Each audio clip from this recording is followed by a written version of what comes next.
happy weekend. Hopefully you guys are having a good one out there. We have a special guest with us today. Hey, thank you so much for inviting me here. I really do appreciate it. And hi, everyone. I'm Sam Van Vink. I am actually a sexual assault response coordinator in the Air Force. I am stationed in Utah, beautiful Utah. Some of my hobbies, I love spending time in the mountains and traveling and hanging out with my friends. Yes. Heck Yes. yeah. Okay, so this episode, I am very excited for this episode, and that's why I was so stoked that you agreed to do this episode with me, because I feel like you kind of initiated this whole thing of living an alcohol-free lifestyle. And so we are going to be talking about that today. But I will say, I think everyone can kind of agree, like, drinking isn't good for you, right? Like, there's not necessarily any benefits. So we aren't going to get too deep on that aspect. And we'll talk on some health benefits, but this episode is more so going to focus on our stories with cutting out alcohol and really just to normalize living a life that's not centered around alcohol. Because I feel like right now you don't really hear that very often. You know, even though we know better, we know it'll save us money, we know it'll help us get in better shape, we know we'll feel better, we'll sleep better, yada, yada, yada. But socially, there are still so many pressures for us to drink, right? Yeah. So, yeah, let's just get started with our stories. So, I'm going to call you Sober Sam for this episode. Oh, I love that. Right? We love that, yes. Who would have thought? Who would have thought I'd ever be Sober Sam? Right? So that's my thing, too. And let's just start off with, so when did you originally decide to quit drinking? Like, cut it out entirely? I will have to say that I was never somebody who, especially in my adult years, right, so in my 30s, I was never somebody who drank every night to begin with. So I didn't come home and have even a beer. So even one drink wasn't something that I necessarily did. But on the weekends, I would go nuts, right? So then I would drink so much. But I think initially it started in 2022. I PCS, which is moving in the military. So I was forced to move from Montana down to Utah. And the culture down here is very different, right? Because it is more of an LDS religion-based community, and they don't drink. There are a lot of mocktails. So I found that I really wasn't feeling any social pressure to drink when I went out. And that was only if I did go out, right? So I didn't go out a ton here. I was new here. So I think in 2022, there was a significant decrease in the weekends that I was choosing to drink. And then as we moved into 2023, I was talking to your sister, Hannah, and I think it was really flippant how it actually came up. It was just something like, hey, we shouldn't drink for 2023. And she was like, hell yeah, let's do it.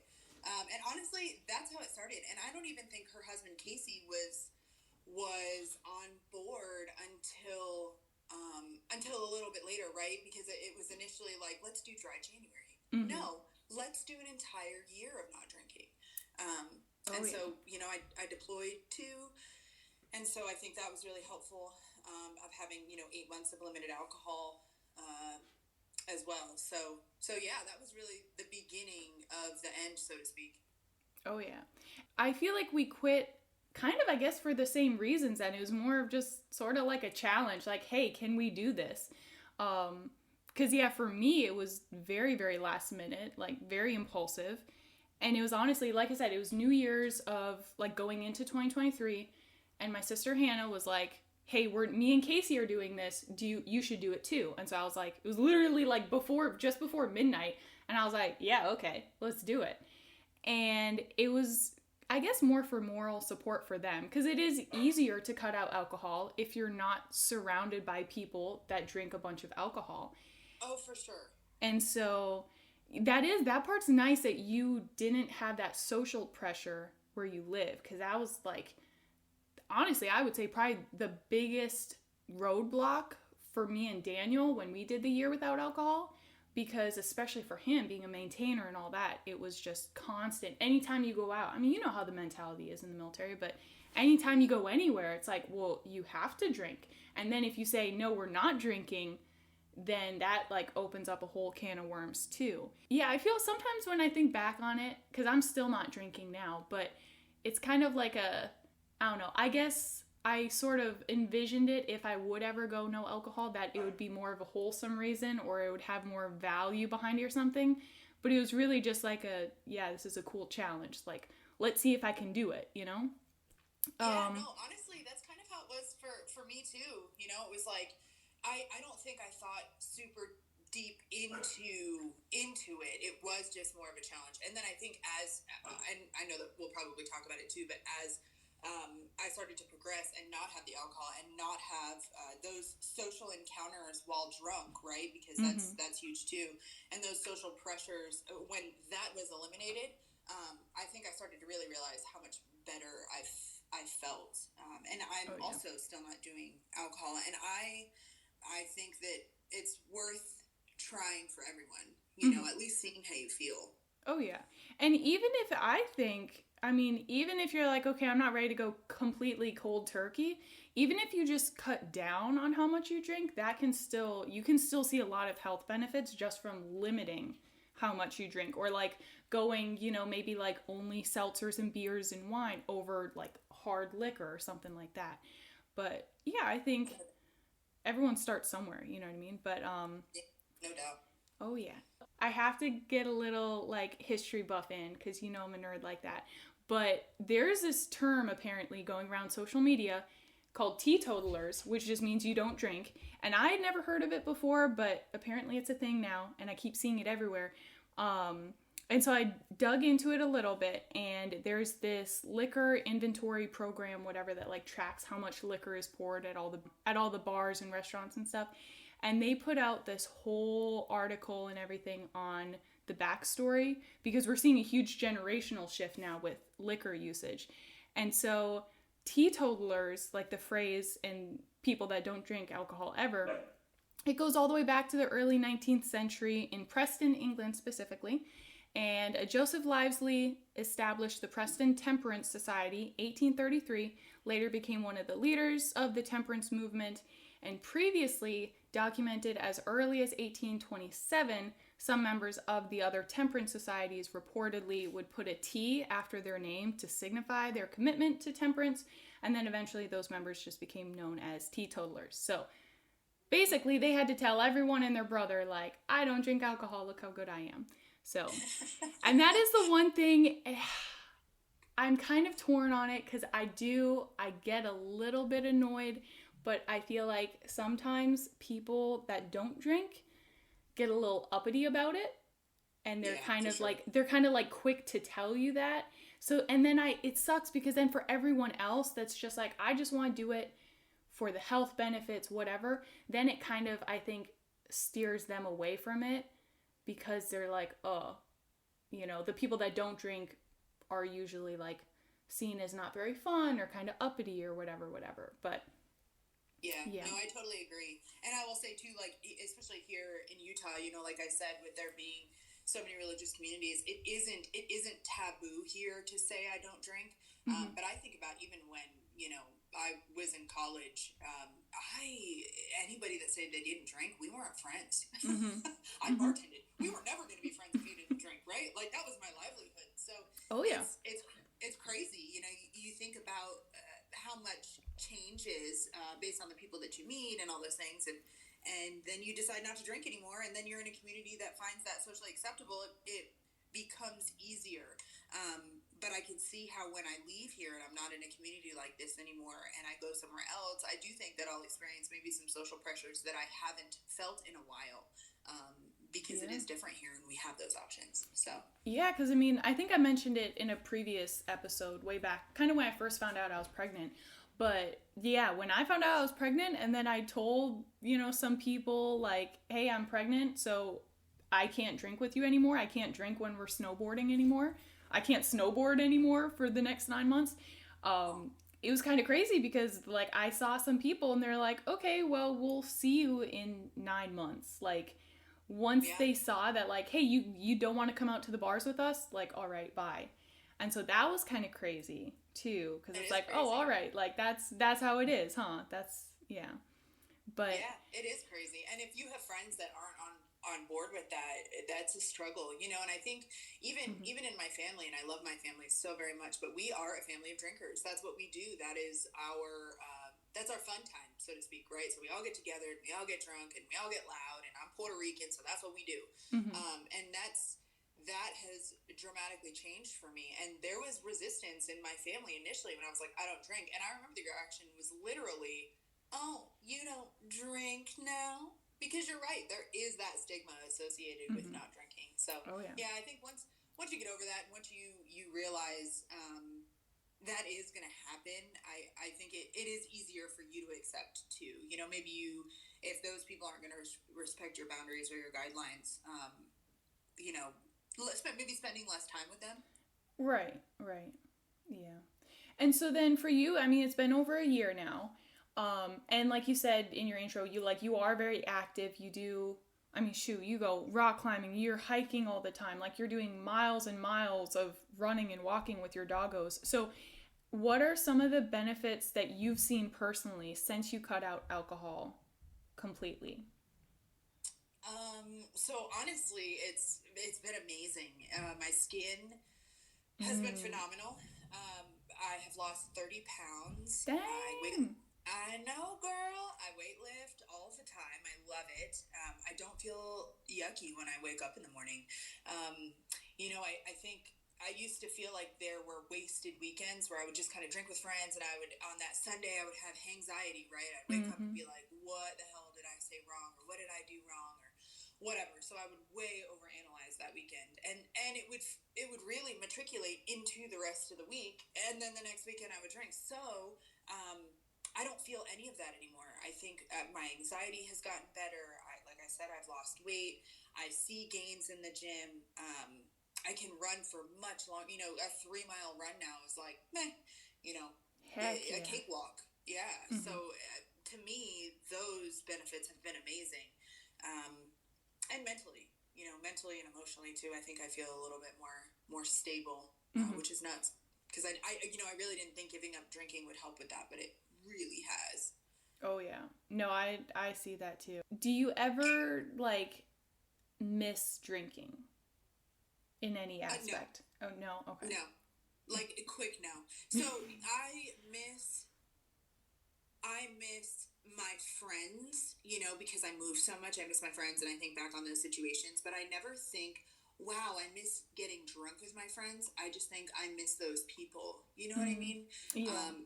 In terms of drinking, I do not miss that at all. I think if you were to ask most people, like, how do you feel the day after you drink? Most people, if they're being honest with themselves, are going to be like, I feel like shit, right? Especially if they're over the age of 25. I know. So why not eliminate that from your life? You are knowingly making yourself feel like shit. So you don't see yourself future state. You don't see yourself really going back ever, drinking ever again. No, I don't. Nice. I don't. You know, and I think, drinking in a broader term, you know, in sense of, am I going to get drunk? Absolutely not. Would I have a glass of wine or a beer? Also probably not, but you never know, right? It's really hard to say. Absolutely not. But what if 3 years down the line, I'm like, I want a beer. I would never deprive myself of that. But in a broader sense, am I going to go back to drinking every weekend or every week or whatever? Absolutely not. No. Heck yeah. And see that, I feel like that aspect, where you're at in that mentality is also, I feel like a really solid indicator that you'll probably never drink again. Because I feel like the people that are saying okay, I'm doing it until this date and I can't break it because it's a streak, yada yada, I think those are the ones that maybe if there's a special occasion or a wedding toast or something like that, once they do have a drink, that they'll kind of slip back into that lifestyle. But I feel like for you, because that's kind of how I feel too, is right now I'm just going until I don't feel like not drinking anymore, which I don't really see that happening.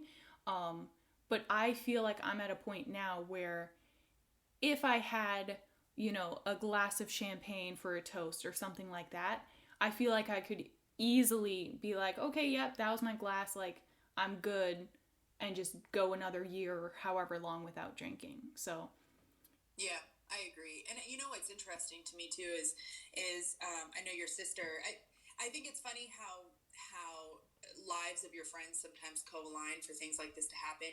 mm-hmm. And I love that you, me, and Hannah and Casey really came together and did this at the same time, and that we had significant things happening in our lives during this time when we weren't drinking.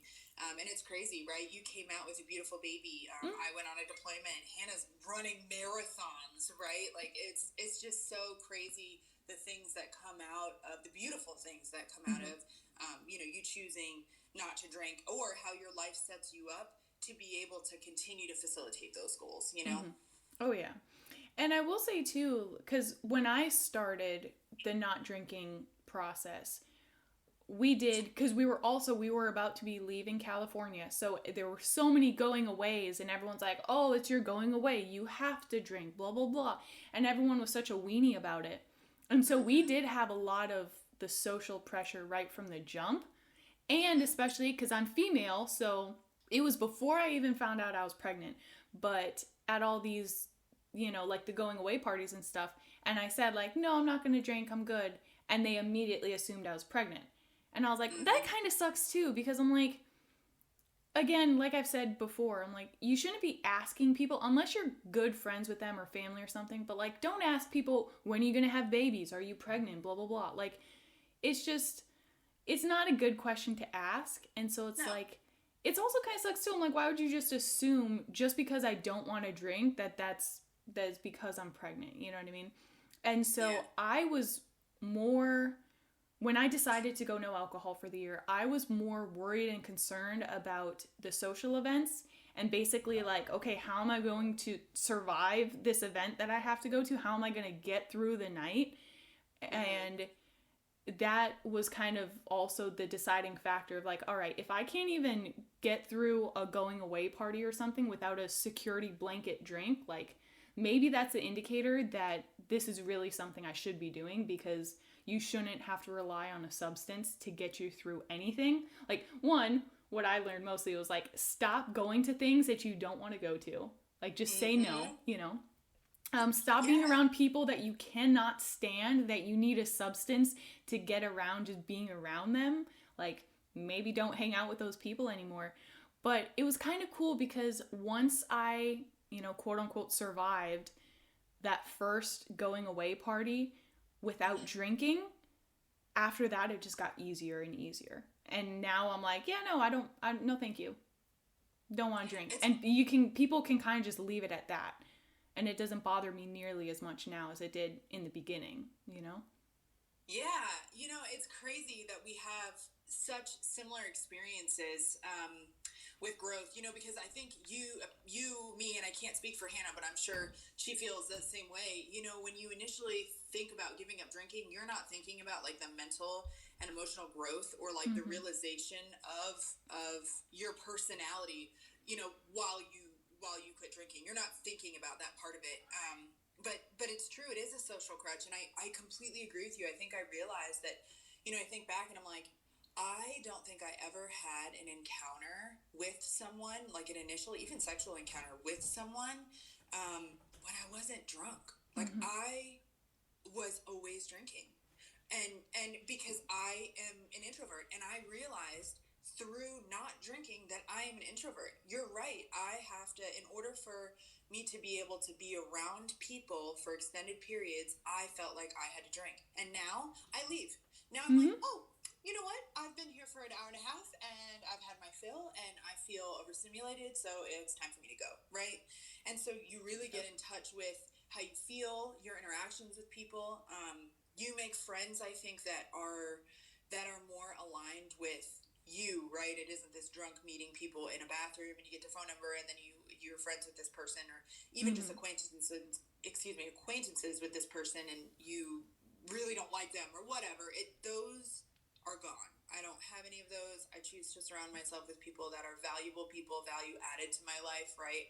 And it's crazy that all of those realizations have happened through not drinking. Who would have thought, right? I never would have thought that.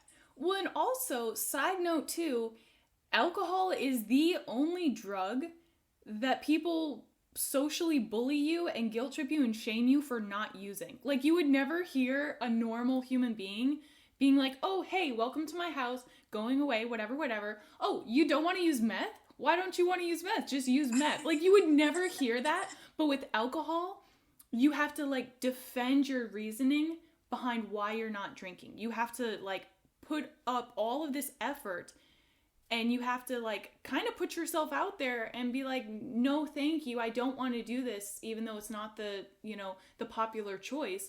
And you have to explain yourself. You don't have to explain yourself if you say, no, ma'am, I don't want heroin today. Like, it's insane, you know? Like, you shouldn't have to defend your reasoning not to drink. No, I completely agree. And that is it. And I, you know, sometimes I do feel that way. You know, we have at work, you know, we'll have parties or whatever. And it's like, oh, why don't you drink? And I appreciate that question, right? And I answer those questions. Sometimes it can be condescending, right? So somebody will ask me a question. And like you said, especially in a military environment, somebody will ask you that question and it comes across as oh, poor you, or ugh, I feel so bad for you that you don't drink. What's wrong with you? You know what I mean? Like, we can't be friends because you don't drink. You don't know how to have fun. Yeah. Yes. Yep. You're not fun. And you know what? That's okay. If you don't perceive me at fun at this point, because I'm not, like you said, doing a drug, you know, snorting cocaine, then that's fine. Yeah. Yeah. But yeah, no, it's wild. And I was thinking about it when I had this episode idea kind of like floating around in the back of my brain. I was thinking about, honestly, like, the generational differences, which I think is really cool, because the generation before me, like Gen X and like 90s going into the 2000s, I feel like everyone and their brother smoked. And that was just like the thing to do. And then now we learned more. We learned about the health risks, all this stuff. And now kind of nobody smokes. And everyone, like, if you see someone smoking a cigarette, you're a little bit like, ew, you know, that stinks. Now, you know, Gen Z has vaping and all that stuff. So everyone smells like cotton candy clouds. But I think alcohol now, because I kind of noticed that, as like, alcohol is sort of the generational, like, I think it shows a lot of the differences between the generations. And so I dug into that a little bit too. And so there's an article from Reframe that I found, which is like an online therapy, substance abuse support app, sort of. And this was from August of last year. And so Gen Z are drinking about 20% less alcohol per capita than millennials did at their age, which I think is great, you know. And 64% of them said that they expected to drink less frequently when they grow older than the older generation do now. And they're also spending less money on alcohol than any other generation before them. And they had a Gallup poll that showed that Gen Zers spent 40% less alcohol just in 2021. And they're abstaining entirely more and more than previous generations. And I think a big chunk of that is we're seeing more and more of like a health and wellness focus in the generations as compared to like baby boomers and Gen Xers, where they just like, they're like, no, we're not going to therapy. No, we're not going to work out. Like, you know, and, but it's sad though. Cause like I said, I dug into some of these stats and it's progressively getting better, but it's wild because millennials, we're the driving force of the alcoholic market. We led the 12% global consumption back to back, like after COVID. Yay us, I guess. College age adults are now, it's cool though, because they're abstaining from alcohol. It used to be 20%, now it's up to 28% from the last 2 decades. And like I said, part of that I think is because of, there's just more awareness of the risks. Like you said, poor decision making, and then also addiction is real, you know? Like, I think too, like our generation, you know, we were set up socially to incorporate alcohol into our lives. So because it was so normalized from the generation before us, right? And a lot of millennials that I know now are recognizing that and breaking away from it. So I completely agree. I mean, I think, you know, we're still humans, and I think each generation will have its negative trend, like vaping. But truth be told, people don't vape and drive and kill other people, right? So like, I think I read the statistics where like in America, 28 people die a day from drunk driving, right? So like, if we need to kick any addiction, alcohol is the addiction to Oh, get yeah. because it kills more people, right? And it's the same, we'll look back years from now and we'll think, oh my God, I can't believe how much, people drank, hopefully. So hopefully Mm-hmm. those generations after us really get rid of that, the reliance on alcohol. So I'm glad to hear that. And it's cool Mm-hmm. to see that Gen Z isn't prioritizing alcohol. Well, and they're making the shift too with that social aspect, like you mentioned, because in that Reframe article, it also said 58% of Gen Zers consider going to bars and restaurants an important part of how they socialize, compared to the 65% of millennials. And so, yeah, it's huge. But it's cool that she said, well, because Utah has they have a lot of Mormons too, right? They do. So, So, LDS Mormons, yeah. So they sure do, and they actually, I mean, they still go out and socialize, right? It's a college town. We have mm-hmm. The University of Utah. We have BYU right here. We have, just a lot of. I think there's another university. I can't remember the name of it, but we have quite a few, and they all go out, right? Salt Lake City is like 30 minutes from my house, so everyone goes out, and drinking is not part of that.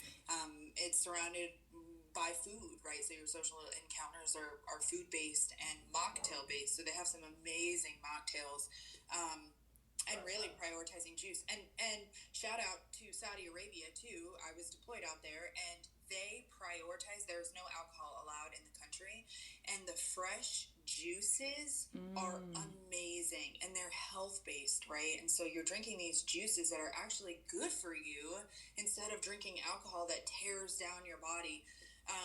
So it was really cool to see that shift, not only here in this community in Utah, but also to see in Saudi Arabia, a country on the other side of the world.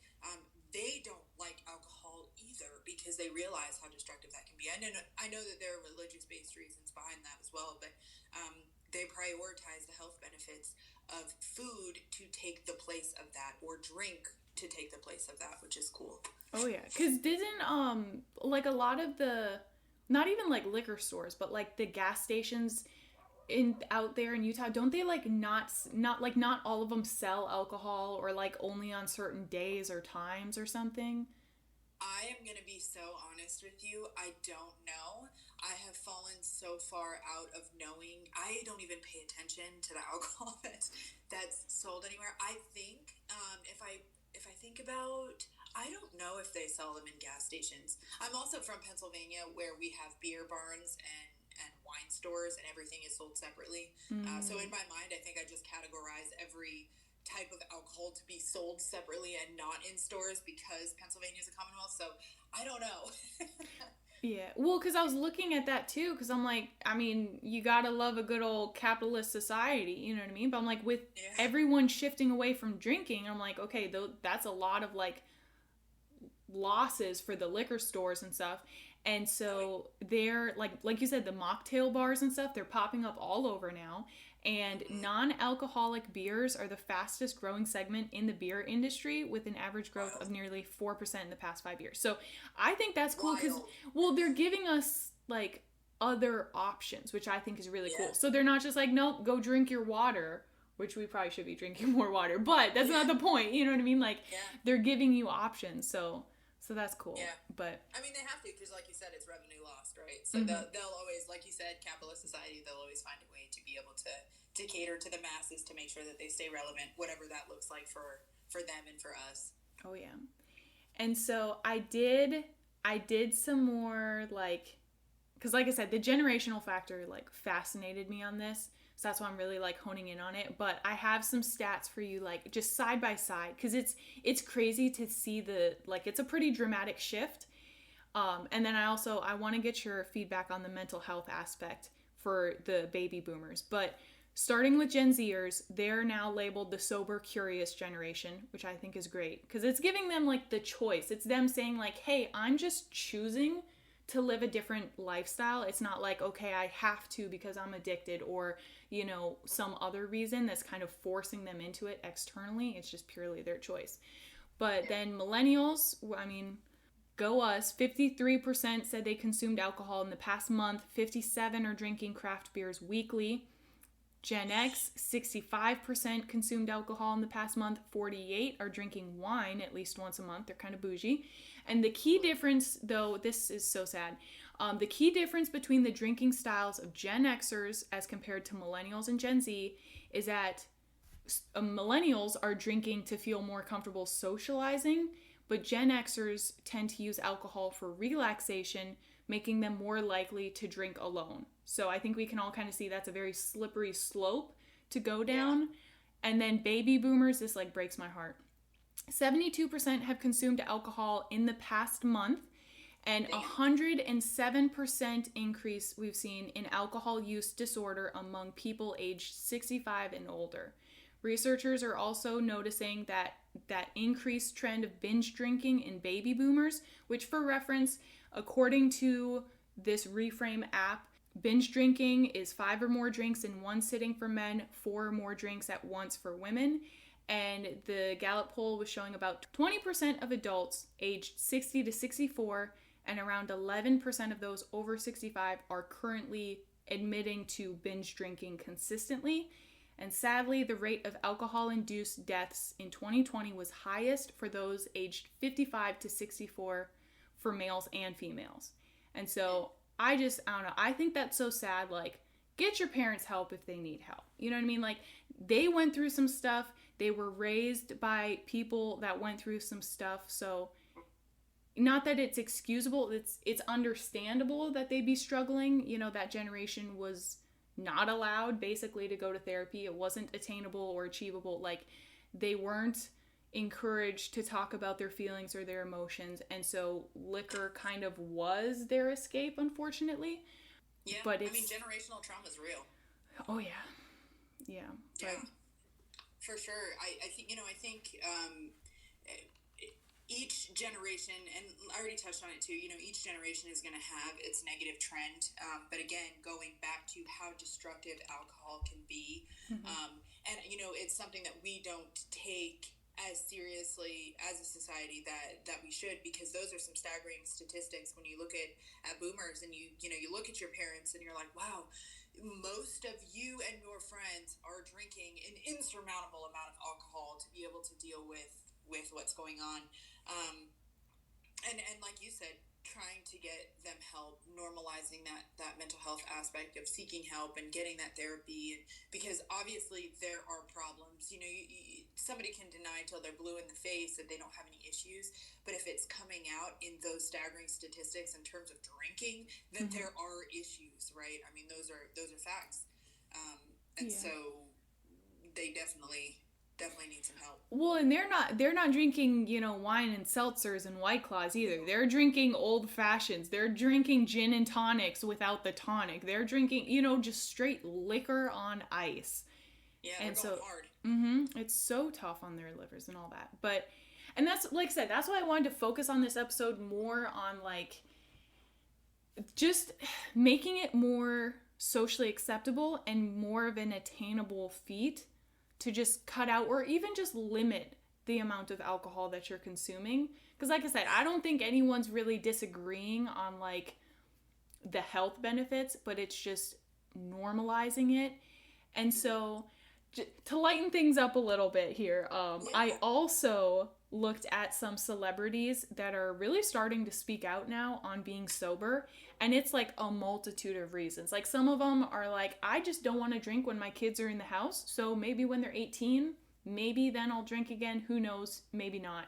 Some are doing it for the anxiety, to avoid the hangovers. Like, a lot of the athletes I read about, they were like, just purely my health and my physical performance, like, I need to be able to perform. I can't perform when I'm drinking, so easy choice, the alcohol is out, And then, of course, some of them, too, are like, no, I have alcohol use disorders run in my family, or, I have a very addictive personality, so let me just get ahead of it while I can and just not drink at all. But I think it's cool when some of these celebrities speak out on it, because, again, it normalizes it. And, I mean, I think we do have a tendency to look up to some of these people. And so if your mentor or someone you look up to if they say, oh yeah, I don't drink and it's great, I love it, I think that can kind of help urge us in the right direction to cut out alcohol too. So here's a list of people in no particular order, but let me list them off. We've got Joe Biden, but I will say this probably just because he's older than dirt and his heart couldn't take it, but Joe Biden. Yeah, that man would die of alcohol. Right? Warren Buffett, Steve Jobs, RIP, Jason Bateman, Kate Beckinsale, Gerard Butler, Daniel Radcliffe, J-Lo, Gene Simmons from Kiss, Bryce Harper, Floyd Mayweather Jr., Cristiano Ronaldo, Zac Efron, Tom Holland. He talks about his sobriety a lot lately on social media. Demi Lovato, Cara Delevingne, Tyra Banks, Jack Harlow, Nicki Minaj, Calvin Harris, Drew Barrymore, Jessica Simpson, Miley Cyrus. Like, the list goes on, right? Yeah, and so I think it just makes it a little bit more of an attainable goal for us when we hear some of these amazing people that are saying like, hey, look at all of these benefits that I've seen in my life personally. So I think it's good. And let's talk about the health benefits, okay? Because I do want to touch on them. You can listen to Dr. Huberman's podcast episode on not drinking and a million other videos and articles. And they usually, like I said, unfortunately, they get kind of pretentious. They involve a lot of ice baths, waking up at 4 a.m., like a bunch of other kind of unrealistic things sometimes, but just realistic Cliff Notes version. This is straight from the health services executive, so it is legit. Short-term benefits include lower blood sugar, lower blood pressure, fewer alcohol-related symptoms like headaches, heartburn, indigestion, upset stomach, less fatty buildup around the liver, improved existing conditions such as depression, skin conditions like you said, Sam, anxiety, better sleep, more energy, weight loss, better absorption of nutrients like vitamins B1, B12, folic acid, zinc. My favorite, fewer injuries, because I know we all wake up and we're like, how did I get this bruise? Why does my knee hurt now? Like, it's always something, right? And then long-term benefits, greatly reducing your risk of 7 different kinds of cancer, which I didn't know about. So that part's really cool. But it's breast cancer, liver cancer, bowel cancer, mouth cancer, larynx, esophagus, and upper throat cancer. Greatly reduces that risk. And then, of course, liver disease, depression, and anxiety. And so, like I said, plus you're saving money. Like, the lists go on and on and on. So I think that is awesome. Important. I mean, we want to take care of ourselves, right? No one wants to be 40 years old and have like failing health conditions. You know what I mean? Like, you don't want to make yourself miserable if you don't have to. And so I think it's cool. Honestly, just the more that we talk about it, the more normalized it will get.